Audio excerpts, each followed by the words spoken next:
Mamun's Care, Essential English, Book 2, Part 0,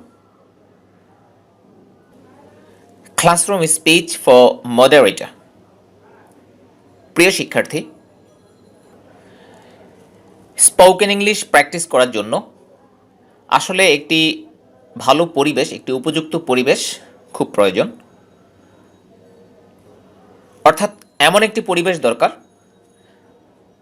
যেই পরিবেশে প্রত্যেকেই চায় নিজেকে ডেভেলপ করতে, অর্থাৎ নিজের স্পিকিং স্টাইল, স্পিকিং পাওয়ারকে উন্নত করতে চায়। তো এইরকম পরিবেশ হয়তো আমাদের প্রত্যেকের নিজ নিজ বাড়িতে বা নিজের স্কুল, কলেজ, ইউনিভার্সিটি বা অফিসে পাওয়া নাও যেতে পারে, বা সবাই এভাবে আগ্রহী নাও হতে পারে। তো তো সেই কারণে যেটা সচেতন বা উদ্যমী কিছু স্টুডেন্ট বা কিছু লোক যেটা করতে পারেন, সেটা হলো কয়েকজন মিলে একটা স্পিকিং গ্রুপ তৈরি করা।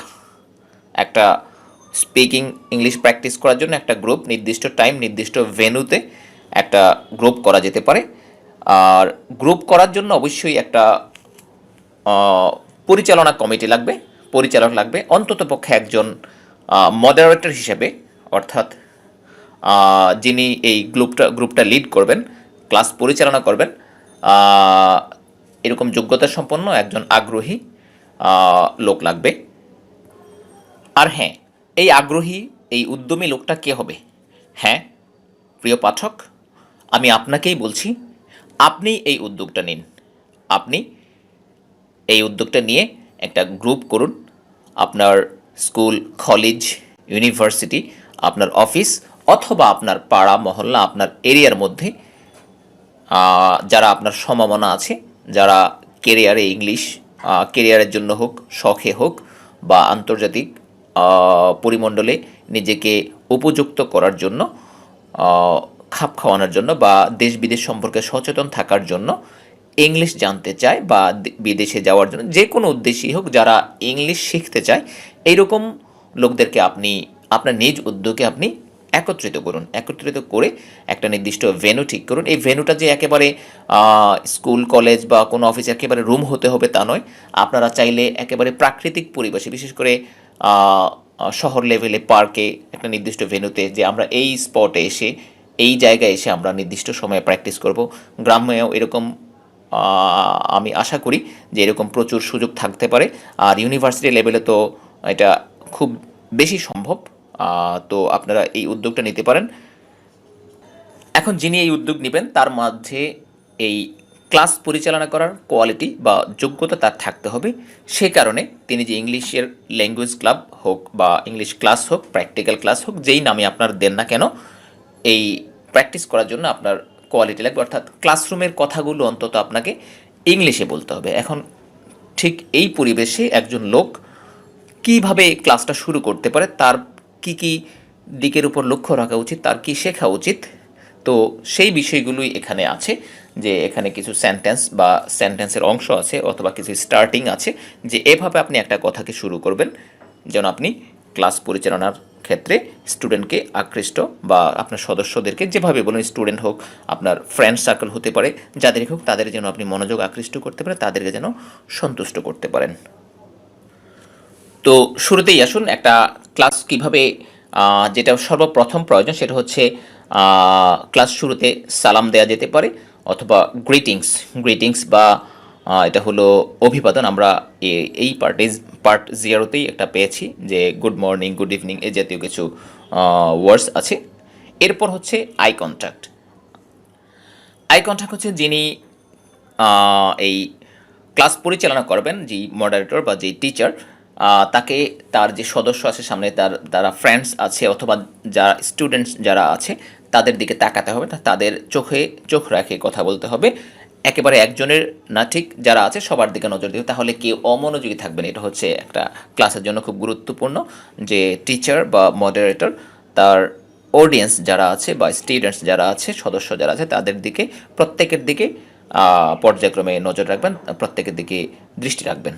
এরপর হচ্ছে যেই কথাটা বলা যায় যে প্লিজ টেক ইউর বুক 1 অথবা বুক 2, বুক 3, যে আমাদের বুক 1, বুক 2, বুক 3, আপনারা আজকে কোন বইটা প্র্যাকটিস করবেন, কোন বইটা এখানে চর্চা করবেন, সেই বইটার কথা বললেন যে এই বইটা আপনি নেন। এরপর পেজ ওপেন করার কথা বলবেন কিভাবে, হ্যাঁ এত নাম্বার পৃষ্ঠা ওপেন করুন, তাহলে আপনি বলুন ওপেন অ্যাট পেজ নাম্বার, মনে করুন এখানে পেজ নাম্বার 17 পৃষ্ঠা ওপেন করুন। এরপর আপনি বলবেন যে আমরা আজকে শিখব, কি শিখব, যেমন আজকে আমরা টেন্স নিয়ে আলোচনা করব, আজকে আমরা মডেলস নিয়ে আলোচনা করব, আজকে আমরা প্রেজেন্টেশন নিয়ে আলোচনা করব, আজকে আমরা ডিবেট বিষয়ে আলোচনা করব। ঠিক এখানে এভাবে বলুন, today will learn tense, today will learn modals, today will learn presentation. এভাবে আপনি শুরু করতেন, অথবা উইল লার্ন না বলে কন্টিনিউয়াসে ব্যবহার করা যায়। আমরা বাংলাদেশে যদিও আমরা বাংলা কথাকে ফিউচার কন্টিনিউয়াসে ব্যবহার করি না বললেই চলে, তবে ইংলিশে প্রচুর ব্যবহার আছে। আপনি বলতেন উইল বি লার্নিং, উইল লার্নের পরিবর্তে উইল বি লার্নিংয়ের এরপর টপিকের নামটা বলেন, আপনি কোন টপিক নিয়ে আজকে চর্চা প্র্যাকটিস করবেন বা কোন টপিক এখানে আলোচনা হবে। এরপর আপনি শুরুটা কোথা থেকে করবেন, মনে করেন এর আগে একটা ক্লাস হয়েছে, এর আগে আপনি 10টা পয়েন্টের মধ্যে 5টা পয়েন্ট গত ক্লাসে শেষ করেছেন, আজকে শুরু করবেন 6 নাম্বার থেকে। তাহলে firstly I like to start from number 6, 6 number point থেকে শুরু করতে চাই। তো এভাবে এরপর আপনি গত ক্লাসে যা শেষ করেছিলেন সেটা আপনি এভাবে বলতে পারেন, অন লাস্ট স্যাটারডে, গত শনিবারে, অথবা আপনি এখানে যে কোনো দিনের নাম আসবেন, অথবা কোনো তারিখের কথাও বলা যেতে পারে। উই কমপ্লিটেড, আমরা শেষ করেছিলাম, অথবা উই লার্নড, আমরা শিখেছিলাম, ফ্রম 1 টু নাম্বার 5, 1 থেকে 5 পর্যন্ত, এখানে যে কোনো নাম্বার আসতে পারে, 1 থেকে 5 পর্যন্ত আমরা গত ক্লাসে শিখেছিলাম। এরপর ক্লাস পরিচালনার ক্ষেত্রে একদিন হোমওয়ার্ক দেওয়া থাকবে, পরের দিন সেই হোমওয়ার্কটার বিষয়ে জানতে চাওয়া হবে সেটা করা হলো কিনা। এবার এই কথাটাকে আপনি এইভাবে বলতে পারেন, secondly I like to check your homework. এবার দ্বিতীয়ত আমি যেটা করব সেটা হচ্ছে আপনাদের হোমওয়ার্কটা চেক করবে, যে হোমওয়ার্কটা সবাই ঠিক মতো করেছেন কিনা। এবার হোমওয়ার্ক দেওয়ার কথা বলবেন, please give me your homework.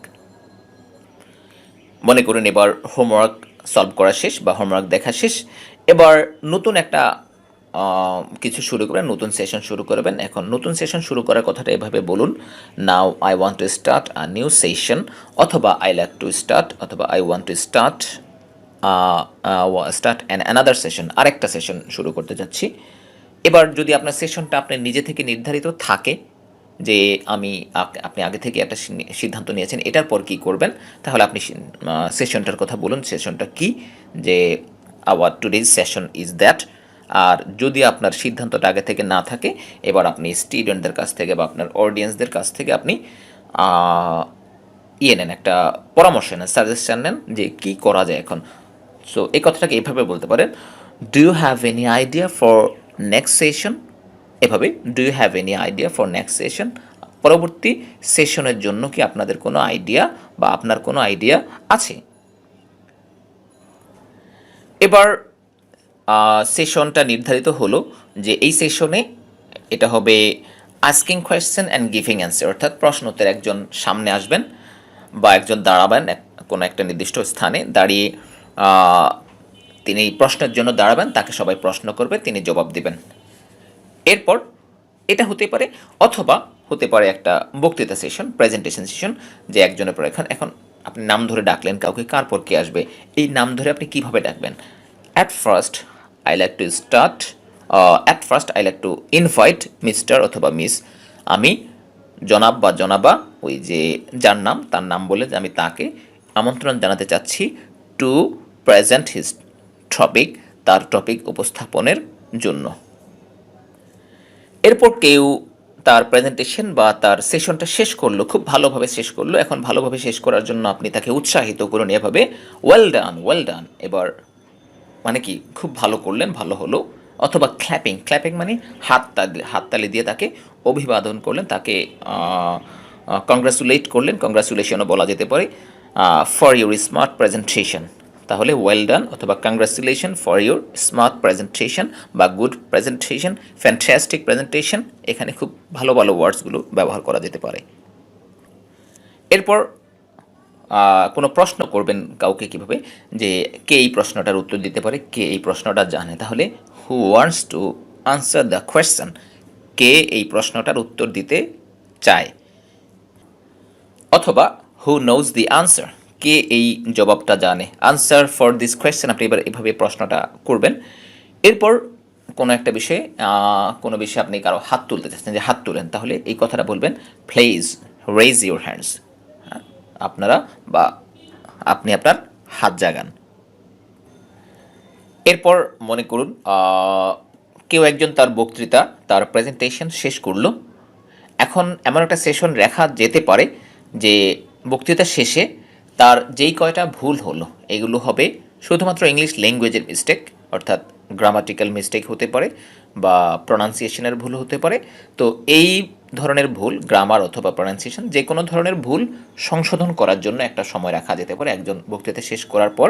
এবার যারা শুনলো, শ্রোতা অর্থাৎ তার সাথে যে সকল স্টুডেন্টরা আছে তারা করলো, অথবা মডারেটর নিজেই, অর্থাৎ টিচার বা মডারেটর যিনি থাকুন তিনি নিজেই এই ভুলগুলো সংশোধন করে দিতে পারেন। যদি মডারেটর নিজে করেন তাহলে তো নিজে বলবেন নিজের মতো করে, আর যদি অডিয়েন্স বা অন্যান্য স্টুডেন্টদেরকে বলেন বা অন্যান্য সদস্যদেরকে বলেন যে তার যে বক্তৃতা দিচ্ছে, তার যে প্রেজেন্টেশন বা তিনি যা বলছেন তার কথাগুলো থেকে একটা ভুলের সংখ্যক ভুলগুলো আপনি নোট করে রাখুন, তাহলে এই কথাটাকে এভাবে বলা যায়, please take a short note of his অথবা হার মিস্টেক্স, তার ভুলের বিষয়ে একটা নোট রাখুন, শর্ট নোট রাখুন। এবার সংশোধনী সেশনে, যেই সেশনে ভুল সংশোধন করবে সেই সেশনে তিনি এভাবে বলবেন, I want to give some corrections of your speech or your mistake or your presentation, আমি আপনার স্পিচের, আপনার ভুলের অথবা আপনার প্রেজেন্টেশন থেকে কিছু কারেকশন দিতে চাচ্ছি, বেশি কিছু সংশোধনী দিতে চাচ্ছি, এভাবে তিনি বলবেন। যদি একটা ওয়ার্ডের বিষয় হয়ে থাকে যে ইউ প্রনাউন্সড ইট, ইট বলতে একটা শব্দ মনে করুন ভিলেজ, তাহলে তিনি প্রনাউন্স করছে village, village, you pronounced it village but it will be village, it will be village, but দেখুন this is not the right অথবা perfect or correct way to pronounce the word, এটা এই ওয়ার্ডটা উচ্চারণের জন্য সঠিক নিয়ম বা সঠিক পদ্ধতি নয়। The correct pronunciation of this word is village, village, অথবা correct pronunciation of this word will be village, এভাবে একজনকে সংশোধনী দেওয়া যেতে পারে। এরপর হচ্ছে এরপর একটি সেশন শেষে আরেকটি সেশন সম্পর্কে প্রশ্ন যদি করা হয় যে কি আমরা শুরু করতে পারি, what can we do now, আমরা এরপর বা এখন আমরা কি করতে পারি, can you give any suggestion for next session, আপনারা কি পরবর্তী সেশনের জন্য কোনো সাজেশন বা কোনো পরামর্শ দিতে পারেন। এবার মনে করুন আপনাদের সেশনটা হচ্ছে 1.5 ঘন্টার অথবা 2 ঘন্টার অথবা 1 ঘন্টার, যে যতক্ষণের সেশন হোক, যে 1 ঘন্টা থেকে বা 1.5 ঘন্টা 2 ঘন্টা থেকে এত মিনিট আমরা পার করেছি বা এত ঘন্টা আমরা পার করেছি, এত মিনিট বাকি আছে, এই কথাগুলোকে এভাবে বলা যায়। It's 1 hour left, 1 hour left মানে এখনও 1 ঘন্টা বাকি আছে, অথবা উই হ্যাভ 20 মিনিটস লেফট, অথবা 20 মিনিট বাকি আছে, অথবা ইটস রিমেইনিং 30 মিনিটস, এখনও 30 মিনিট অবশিষ্ট আছে, অথবা 1 আওয়ার, যদি এতক্ষণ আমরা শেষ করেছি, এটা হলো কতক্ষণ বাকি আছে। এরপর যদি বলতে চান যে আমাদের হাতে আরও এতক্ষণ বা আমরা এতক্ষণ সময় পার করেছি, তাহলে 1 hour and 10 minutes are over, 1 ঘন্টা 20 মিনিট পার হয়ে গেছে। প্রত্যেকেই তার সেশন শেষ করেছে, এবার মডারেটর বা টিচার নিজেই একটা প্রেজেন্টেশন দেবে। যদি বক্তৃতা সেশন হয় যে 2 মিনিট 3 মিনিট 4 মিনিট করে বক্তৃতা দেওয়া হলো, সবাই দিল, এবার একটা জিনিস মনে রাখতে হবে, যিনি ক্লাস পরিচালনা করবেন তিনিও সাধারণ সদস্য সবার মতো বা সাধারণ স্টুডেন্টদের মতো একটা সুযোগ নেবেন, বক্তৃতা দেবেন 2 মিনিট 3 মিনিট, তাহলে সকল স্টুডেন্টদের সাথে তারও আস্তে আস্তে স্কিল ডেভেলপ করবে, তারও মানে কোয়ালিটি ডেভেলপ করবে। অন্যথায় যদি তিনি শুধু পরিচালনাই করে যান, যে সব সময় শুধু শুনেই যাচ্ছেন, নিজে কিছু বলছেন না, তাহলে দেখা যাচ্ছে স্টুডেন্টদের অর্থাৎ মেম্বারদের, সাধারণ মেম্বারদের কোয়ালিটি ডেভেলপ করবে, কিন্তু যিনি পরিচালনা করছেন তার কোয়ালিটি সেই জায়গাতেই থাকবে। সুতরাং যিনি পরিচালনা করবেন তাকেও অবশ্যই এই প্রেজেন্টেশন স্টুডেন্টদের সাথে সমান তালে অংশগ্রহণ করতে হবে। তবে এখানে একটা জিনিস অবশ্যই লক্ষ্য রাখতে হবে, স্টুডেন্টদেরকে সুযোগ দিতে হবে। নিজেই সব কথা বলবো, নিজে অনেক বেশি সময় নিয়ে নেব, সেটা কিন্তু করা যাবে না। সেটা করলে স্টুডেন্টরা ফ্রাস্ট্রেটেড হবে এবং সেক্ষেত্রে দেখা যাচ্ছে স্টুডেন্টরা বা অন্যান্য সাধারণ সদস্যরা এই আপনাদের এই গ্রুপ থেকে চলে যেতে পারে। একটা জিনিস খেয়াল করতে হবে, গ্রুপে স্টুডেন্টদেরকে ধরে রাখার জন্য চেষ্টা চালিয়ে যেতে হবে, যেন সবাইকে উৎসাহিত করতে হবে। কাউকে হ্যাও করা যাবে না, কাউকে সুযোগ কম দেওয়া যাবে না, এই বিষয়টাকে অবশ্যই মাথায় রাখতে হবে। যাই হোক, সবাই শেষ করেছেন এই কথাটা কীভাবে বলতে পারেন? Everyone has completed his or her session. প্রত্যেকেই তার সেশনটা শেষ করেছে, অথবা all have completed their session, সবাই তাদের সেশন শেষ করেছে। অথবা বলা যেতে পারে you have completed your sessions. এরপর বলবেন this is my turn to present my today's topic. এখন হলো আমার পালা। মাই টার্ন মানে হচ্ছে এটা আমার পালা, মানে এখন পর্যায়ক্রমে সিরিয়ালে আমি আছি। এবার একটু ভিন্ন জিনিস, সেটা হলো কখনো কখনো আমাদের প্রস্তুতি ভালোভাবে থাকে না। তবে এটা যেন প্রতিদিন না হয় যে আমার প্রস্তুতি নেই। যদি কখনো কোনো দিন আপনার প্রস্তুতি ভালো না থাকে, একজন সদস্যের যদি ভালো প্রস্তুতি না থাকে, তিনি এই কথাটাকে এভাবে বলতে পারেন, I don't have proper preparation for today's topic অথবা ফর দিস সেশন। তবে এই সেন্টেন্সটা মনে রাখতে হবে যেন এটা প্রতিদিনের জন্য একই সেন্টেন্স রিপিট করা না হয় যে আমার আজকে ভালো প্রস্তুতি নেই। আসলে প্রস্তুতি নিতেই হবে। প্রস্তুতি না নিয়ে প্রেজেন্টেশন দিয়ে সেটা থেকে খুব বেশি আপনি উপকৃত হতে পারবেন না। আপনি কোনো জিনিস আগে প্রস্তুতি নিলেন, ভালো করে পড়লেন, একটা প্রস্তুতি ফাইনালি অর্থাৎ অডিয়েন্সদের সামনে একটা প্রেজেন্টেশন দেওয়ার আগে আপনি এই প্রেজেন্টেশনটা নিজে পার্সোনালি 2 থেকে 3 বার বা কয়েকবার আপনি এই প্রেজেন্টেশনটা নিজে নিজে দেবেন, তারপর অডিয়েন্সদের সামনে বক্তৃতা দেবেন। তাহলে দেখবেন যে আপনার অনেক বেশি চেঞ্জ এবং অনেক বেশি ডেভেলপ করতে পারবেন। এরপর ক্লাস শেষের দিকে যে পরবর্তী ক্লাসে আমরা কি করতে পারি, কি করব, কিছু হোমওয়ার্ক দেওয়া যেতে পারে, সেই কারণে সেগুলোর জন্য কিভাবে বলতে পারেন, please take a short note for your next class. পরের ক্লাসের জন্য একটা নোট নেন। এরপর আরেকটি জিনিস, সেটি হলো কেউ কোনো একজন সদস্য বা কোনো একজন স্টুডেন্ট অনেক দিন ক্লাসে আসেনি, তো কিছুদিন পর আসলো, কয়েকটা ক্লাস পরে, অনেক দিন পর হতে পারে, যে যাই হোক কিছুদিন পর আসলে এবার আপনি তাকে এভাবে প্রশ্ন করতে পারেন, why have you been so long? এত দীর্ঘ সময় আপনি কোথায় ছিলেন? I didn't see you for many days. আমি আপনাকে অনেক দিন যাবৎ দেখি নাই, অথবা many months, many years, many ages, অনেক সময় ধরে। এরপর I hope from now on you'll be regular. আমি আশা করি যে আপনি এখন থেকে নিয়মিত আসবেন।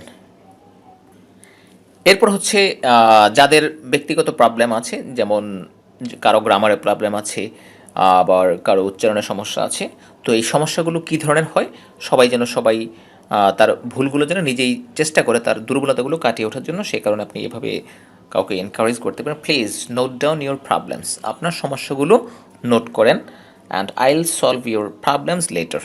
পরবর্তীতে আমি আপনাদের এই প্রবলেমগুলো সলভ করে দেব। এরপর একটা টপিক করেই দেখা যাচ্ছে কথা প্রসঙ্গে অন্যদিকে চলে গেল, এখন ভুলে গেল কি টপিক ছিল। এবার স্টুডেন্টদের কাছে বা সাধারণ সদস্যদের কাছে জিজ্ঞেস করতে পারেন, can you remember what I liked to do? আপনাদের কি মনে আছে আমি কি করতে চেয়েছিলাম, অথবা আপনারা কি মনে করতে পারেন আমি কি করতে চেয়েছিলাম? এরপর আরেকটি বিষয় হতে পারে, গ্রুপের মধ্যে বা ক্লাসের মধ্যে দেখা যেতে পারে যে কেউ অমনোযোগী আছে বা একটু ইনডিফারেন্স অর্থাৎ অমনোযোগী আছে, উদাসীন আছে, সেক্ষেত্রে তাকে এভাবে কথা বলা যেতে পারে, তাকে keep your eyes on book attentively, অর্থাৎ আপনার বইয়ের দিকে মনোযোগের সাথে বইয়ের দিকে দৃষ্টি দিন। এরপর হতে পারে একজন, এটা সাধারণ সদস্যের জন্য বা মডারেটরের জন্য হতে পারে, যেমন কেউ একজন ক্লাসে দেরিতে আসলো, দেরিতে এসে ক্লাসের যেভাবে চেয়ারগুলো দেওয়া আছে বা বেঞ্চ দেওয়া আছে, একটু ভেতরের দিকে জায়গা আছে, সামনে জায়গা নেই, এখন কাউকে একটু সরার জন্য, তার চেয়ারটা সরার জন্য বা বলতে পারে, অথবা টিচার ক্লাসের ভিতরের দিকে ঢুকবেন, কিন্তু ঢোকার ক্ষেত্রে একটু বাধা আছে, সামনে টুল চেয়ার এগুলো আছে, তো সেক্ষেত্রে এভাবে বলা যেতে পারে, would you please move a bit your chair, অথবা মুভ ইউর চেয়ার। আবিট মানে হচ্ছে সামান্য, অল্প একটু পরিমাণ সরাবেন, অথবা মুভ ইউর চেয়ার, আপনি কি আপনার চেয়ারটা একটু সরাবেন। এবার রুমে, ক্লাসরুমে বা আপনাদের প্র্যাকটিস যে রুম থাকবে সেখানে লাইট ফ্যান সুইচ, লাইট ফ্যানের সুইচ থাকতে পারে, এসি থাকতে পারে, সেগুলোতে এভাবে আপনারা প্রশ্ন বলতে পারেন, কাউকে রিকোয়েস্ট করতে পারেন বন্ধ করার জন্য অথবা চালু করে দেওয়ার জন্য। যেমন could you please turn the light off, অথবা could you please turn the light on, অথবা switch the light off, switch the light on. এখন লাইট হতে পারে, ফ্যান হতে পারে, এসি হতে পারে, যে কোনো কিছুই হতে পারে। এবার আপনাদের এই গ্রুপটা 2-1 মাস রান করার পরে আপনারা ডিবেট করার জন্য উপযোগী হতে পারবেন, অর্থাৎ তখন আপনাদের যোগ্যতা অর্জিত হবে ইনশাআল্লাহ যে আপনারা ডিবেট করার জন্য। তো ডিবেটের জন্য আপনারা টপিক সিলেক্টের জন্য এভাবে let's select our debate title for next class বা next day, next Monday, next Saturday, পরবর্তী যে কোনো দিনের জন্য আমরা চলুন একটা ডিবেট, তখন 2 গ্রুপে ভাগ করে ডিবেট করবেন। এরপর হচ্ছে let's have an end of our today's session. এবার সেশনটা আজকের মতো শেষ করবেন, এই কথাটাও ইংলিশে বলুন যে চলুন আমরা আজকে আমাদের সেশনটাকে শেষ করি, টুডেজ সেশন শেষ করি। এরপর আবার একটু মনে করে দিলেন যেন সেশন শেষ করছি। অনেকেই অভ্যাস আছে যে ক্লাস শুরু হয় 10টায়, আসে 10:30টায়, 10:15টায়, অর্থাৎ দেরি করে আসে। এখন এই দেরি করার বিষয়টা একটু মনে করিয়ে দেন। Don't be late to come to the class, অর্থাৎ ক্লাসে আসতে দেরি করবেন না, অথবা please come to the class on time, on time মানে সময় মতো, প্লিজ বা দয়া করে সময় মতো ক্লাসে আসেন। এরপর be regular in the class, ক্লাসে নিয়মিত আসেন। এরপর বিদায় নেওয়ার সময় আই মাস্ট লিভ নাও, আমাকে অবশ্যই এখন যেতে হবে, অথবা আই হ্যাভ টু গো নাও, আমাকে এখন যেতে হবে। এবার বিদায়ের সময় টেক কেয়ার, আমরা বিদায়ের এক্সপ্রেশনগুলো আমরা এই পার্টে শুরুর দিকে পেয়েছিলাম, সেখান থেকে আরও এক্সপ্রেশন ব্যবহার করা যেতে পারে।